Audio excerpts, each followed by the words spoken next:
namin ni Winnie. Alam kong hindi niya ako susukuan. Hindi rin naman ako bibitaw kahit anong gawin pa ni Mommy. Kung gusto niya akong itakwil, then fine. Kailan ba sila naging totoong magulang sa akin? Napabuntong hininga sa Gio. Bakit masyado kang problemado sa love life ninyo? Si Jacob huminto na sa pag-aaral dahil kay Shane. Sinayang lang niyang panahon. Kaya ayaw na ayaw ko sa pag-ibig na yan eh. Sisirain lang ang ulo mo? Biglang may dumapong unan sa mukha ni Gio dahil binato siya ni Asher.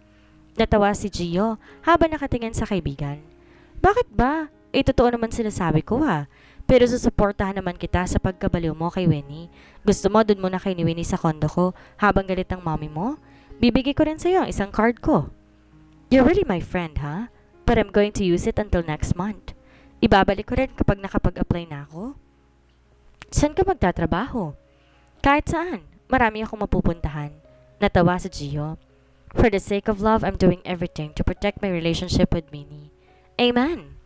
Babatuin pa sana ni Asher si Gio, ngunit napailing na lamang siya. Inaasar pa siya ng kaibigan habang pababa sila ng hagdan. Gaya ng sabi ni Gio, tutulungan nito si Asher hanggang sa makapagtrabaho siya. Mananatili muna sa kolonya si Asher dahil sigurado lang na mas nais ang binatang pumaroon dahil hindi niya gustong ipaalam sa magulang niya kung saan to nakatira. Nahihiya rin naman siya sa lolo ni Gio kaya mas mabuti na manatili muna ito sa kondo ni Gio. Separadong kotse ang ginamit ni Asher at hindi ito nakisabay kay Gio. 3 ang kotse ni Gio. Yung isa galing kay Jacob na nakuha nito sa pustahan. Yon ang gamit ni Javan, samantalang yung kay Asher ay itim na kotse. Madilim ang salamin nito at hindi makikita kung sino nakasakay. Pagkaalis nila Asher, doon din biglang sumulpot ang isa sa mga tauhan ni Saavedra at agad na nireport kung nasaan ang anak nito. Walang kamalay-malay si Asher na may nagbabantay na sa kanila. Maging sa ikinikilos ni Winnie hanggang makarating to ng Fatima ay may nakasunod dito. Ngunit dahil din malakas ang kutob ng dalaga, agad itong naramdaman na may sumusunod sa kanya, ngunit hindi ito nagpahalata. Dumiretso siya sa loob ng Fatima at nagtago sa isang malaking puno mula doon. Tinanaw niya ang kotseng itim na nakasunod sa kanya kanina. May lalaking bumaba doon na kinuha ang kanyang cellphone. May naiisip na si Winnie kung sinong taong yon. Kung ano ang pakay nito sa kanya dahil nga sa nobby nitong si Philip. Hey, what are you doing here? Nagulat siya sa lalaki nagsalita sa likuran nito. Hindi niya inaasang makikita niya si Alexander na kayo nagtataka kung bakit nasa lilim siya ng puno. Ikaw pala. Long time no see, Winnie. Kamusta ka na? Tipid ng umiti ang dalaga. Maayos naman na. Ikaw ang tagal mong di nagparamdam. Hinahanap ka ni Lola. Talaga ba? Hinahanap pa rin niya ba ako kahit may nobyo ka na? Ano ngayon kung may nobyo ko? Hindi ba pwedeng mamiss ka ni Lola? Napangiti si Alexander sa sinabi ni Winnie. Naging busy kasi ako sa training eh. Di ako nagkaroon ng free time. Pagkatapos ng graduation, sunod-sunod na training ulit ang gagawin ko. Medyo nakaka-stress. Kaya mo naman yan. Pangarap mo maging pulis eh. Medyo mahirap sa una pero pag nakuha mo ng goal, magiging mahusay na pulis ka na balang araw. Tipid na nangiti si Alexander. I hope so, Winnie. I want to find my child with Deborah. Hindi ko alam kung babae o lalaki siya. Sigurado ng anak na to pero wala pa rin ako nagagawa. Naisara ni Winnie ang bibig dahil sa sinabi ni Calix. Kahit pa iyon ang naging rason ng paghiwalay nila, hindi na yun iniisip ni Winnie. Siguro nga mas ayos lang nangyari iyon. Dahil natagpuan itong totoong pagmamahal sa piling ni Asher. Huwag kang mag-alala, Calix. Magkikita rin kayo ng anak mo. Huwag kang mawalan ng pag-asa. Huminga na malalim ang binata. Kalaunay tumango siya bago tipid ng umiti. Sana nga. Sana hindi galit sa akin si Deborah. Sana hindi ako kakamuhian ng anak ko. Nakaramdam agad ng awa si Winnie sa sinabi ni Calix. Alam niyang lumayo na talaga si Deborah para tuluyang ilayo ang anak nila. Kahit sinabi niyang nakunan to noon, hindi siya naniniwala. Sabay silang naglakad tungong gym. Napag-usapan nilang dalawa ang tungkol sa relasyon nila ni Asher at walang ibang sinabi ang dalaga kundi maayos lang ang relasyon nila. Na mabuti ang pagtrato sa kanya ni Asher at talagang nagbago ng binata. Until now, I can't imagine that you and Asher, Philip Saavedra have a relationship. Dati kasi babaerong lalaking yon. Madalas gulo kasama si Gio. Napanguso si Winnie habang tinatahak nila ang hallway patungong gym. Marami silang estudyanteng nakakasabay na talaga namang pinagbubulungan sila. Bakit magkasama silang dalawa? Hiwalay na ba sila ni Asher? Hindi mo ba narinig ang balita? Engaged na si Asher kay Rika. Wala pa lang schedule ng kasal. Oh my God, kung ganon, nagkabalikan silang dalawa ni Alexander? Napapikit si Winnie habang nilagpasan ng mga salitang naririnig. Napalingon sa kanya si Alexander na medyo walang maintindihan sa nangyayari. What's the meaning of that, Winnie? Engaged na si Asher sa ibang babae? Bumuntong hininga si Winnie. Diretso pa rin ang lakad nito bago umiling. Medyo mahabang kwento. Calix, akala ko ba ayos lang kayo? Mukhang may problemang nangyayari pero hindi mo man lang sinasabi sa akin. Ayos lang naman talaga kami, Calix. Wala kaming problema. Huminto si Calix sa naging sanhi upang matigilan dahil si Winnie sa paglalakad. Hindi ako naniniwala. Kilala kita? Kahit may problema na sasabihin mong ayos lang. Pero sa loob mo mismo nahihirapan ka na. Sabay tayong lumaki, Winnie. Kahit titigan pa lang kita sa mata, alam ko nang may bumabagabag sa isipan mo. Nag-iwas ng tingin ang dalaga. Alam niyang mababasa talaga ni Calix kung anong nasa isip nito. Ganon siya kakilala ng binata dahil sabay nga naman silang lumaki at halos matagal na nagsama. Ngunit mula sa hindi kalayuan. Naroon si Asher, napaparating na sa kinatatayuan la. Agad nitong nakita si Calix at Winnie na nakaharap habang pinagtitingin ng mga estudyante. Hinawakan ni Gia ang kamay nito na sa tingin niya ay gagawa na eksena ang kaibigan niya. Don't share the chaos.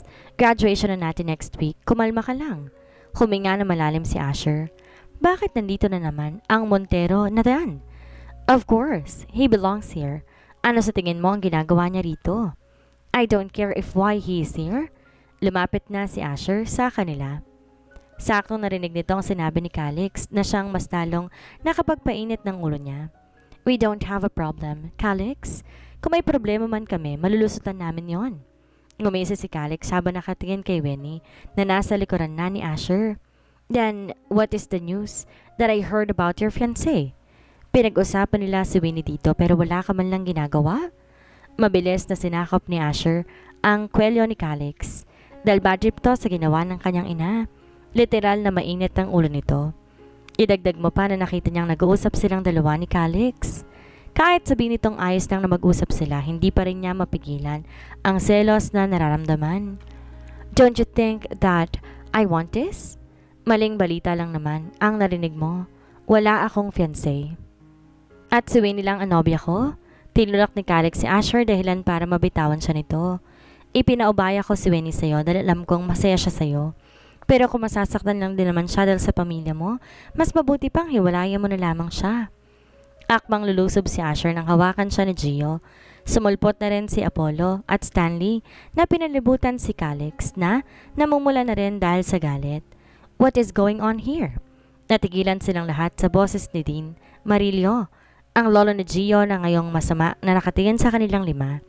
Sa tabi nito, naroon ang magulang ni Asher at ama ni Jacob na magbibigay announcement para sa gaganaping practice nila. We have visitors here today pero wala kayo sa loob ng gym at narito kayo habang nanggugulo? Napalunok si Gio na tumama ang mata ng lolo nito sa kanya. Kakaiba rin ang tensyon sa pagitan ni Asher at ni Winnie. Habang iniisip nila kung anong ginagawa ng magulang niya dito. Sumama kayong lahat sa akin sa backstage. Pag-uusapan natin kung tungkol saan ang pinag-aawayan ninyo. Umambang aalis si Stanley nang sigawan siya ng Dean. Where are you going, Salvador? Tamad na lumingon si Stanley sa kanya. I am not with them. Napadaan lang ako. No.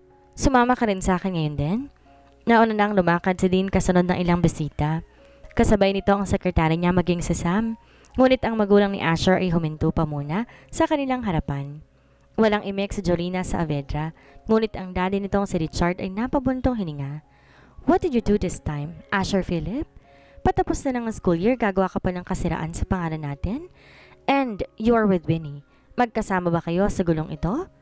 We are not having any trouble here, Dad. I don't need to explain what happened here if you already have conclusion. Kumuyom ang kamao ng ina dahil sa sinabi niya. You are still proving that you can stand alone? Then fine. Tingnan natin kung hanggang saan ka aabot. Nilingon ni Jolina ang asawa bago niya ito senyasang lumakad na. Napabuntong hininga si Asher bago tuluyang umalis. I did not expect this. Winnie, bakit kailangan mo magtiis? You are free to live in your relationship with him if parents are against on you. Walang natanggap na sagot si Calix mula sa dalaga. At kung hindi, hinahawakan ni Gio si Asher at iyak na tuloy ang magkakagulo sa kinatatayuan nila. Winnie's POV. Matapos dumating ni Dean Marillo, pinatawag na nga muna nila kami sa likuran kung saan naroon ang backstage. Kinausap niya sila Asher at Calix kung ano bang problema nila sa isa't isa. Kasama na rin sa napagsabihan si Gio, Apollo at Stanley na nakiawat lang naman kanina sa pagitan ni na Calix at Asher. Dahil panauhin ngayon namin ang isang Montero na nagbibigay donation minsan dito sa Fatima. Di gaano naging mahaba ang pananatili namin doon. Inutusan din agad kami ng di na tumungo at manatili na sa pwesto namin. Inihatid pa ako ni Asher sa upuan ko na hindi ko na sana nais na gawin niya. Ngunit wala ako nagawa dahil nagpumilit na lamang itong akayin ako. I am sorry about what happened. Mag-usap na lang tayo mamaya after our practice. Tipid nang umiti ako kay Asyong bago marahang tumango. Pumunta ka na sa pwesto mo. Dito nagbigay reaksyon. Nakatingin lang siya sa akin bago bumuntong hininga. Kalaunan tumango siya tuluyan ng umalis sa pwesto ko. Nasa 4 na kurso kami dito sa buong gymnasium kung kaya halos mapuno ng buong espasyo.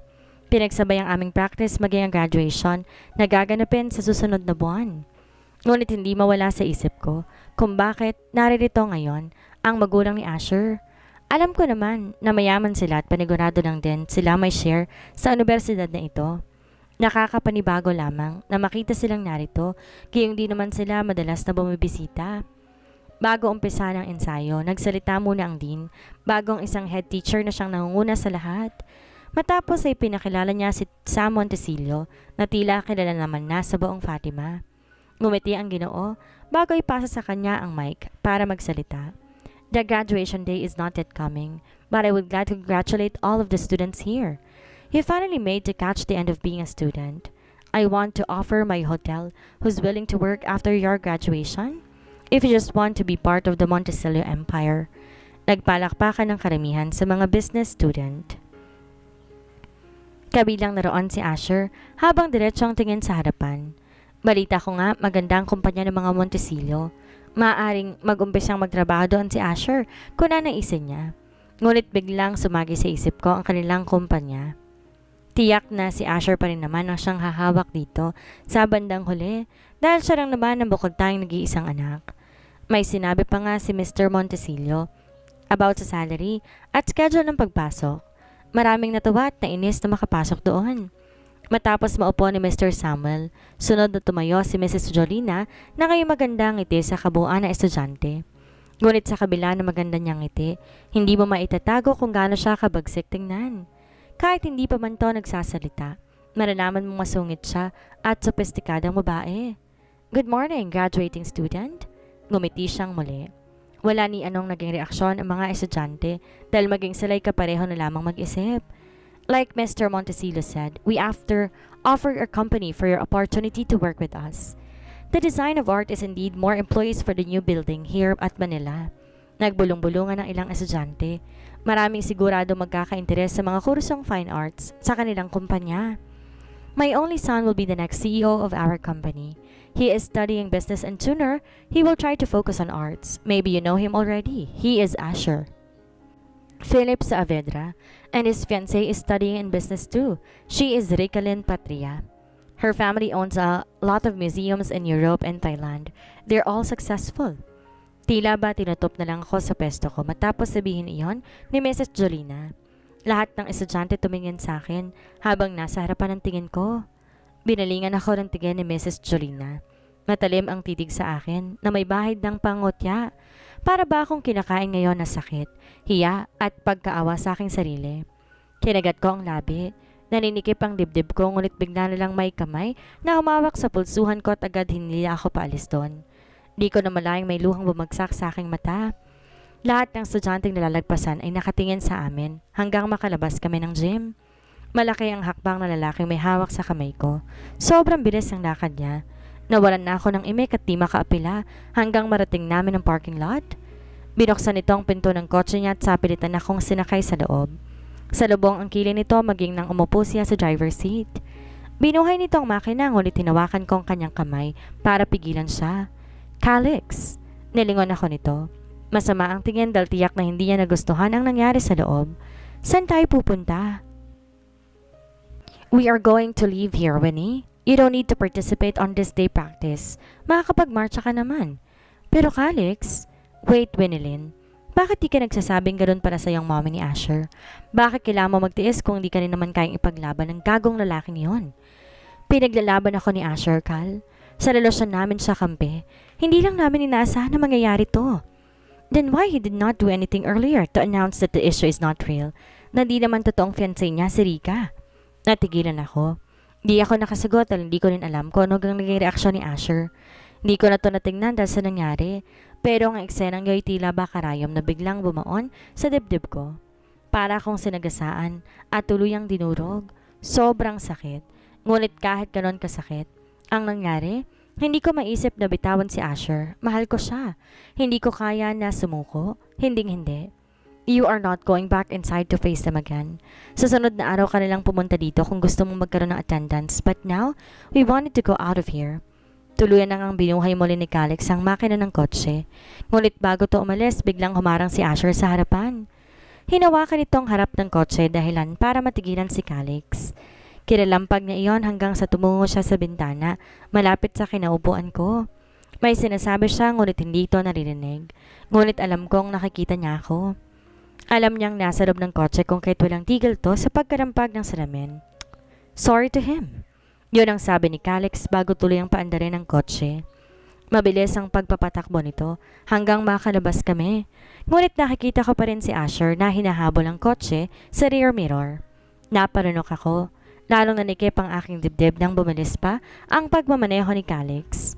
Ngunit hindi ko na kaya. Hindi ko kinayang eksenang tuluyang mawala si Asher sa salamin.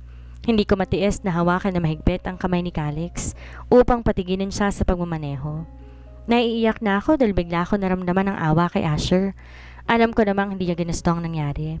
Hindi nito inaasang sasabihin niya ng mommy niya at wala siyang kasalanan. Calix, kailangan kong bumaba. Inihinto ni Calix ang kotse, kunot pa rin ang noon nito habang nakatingin sa akin.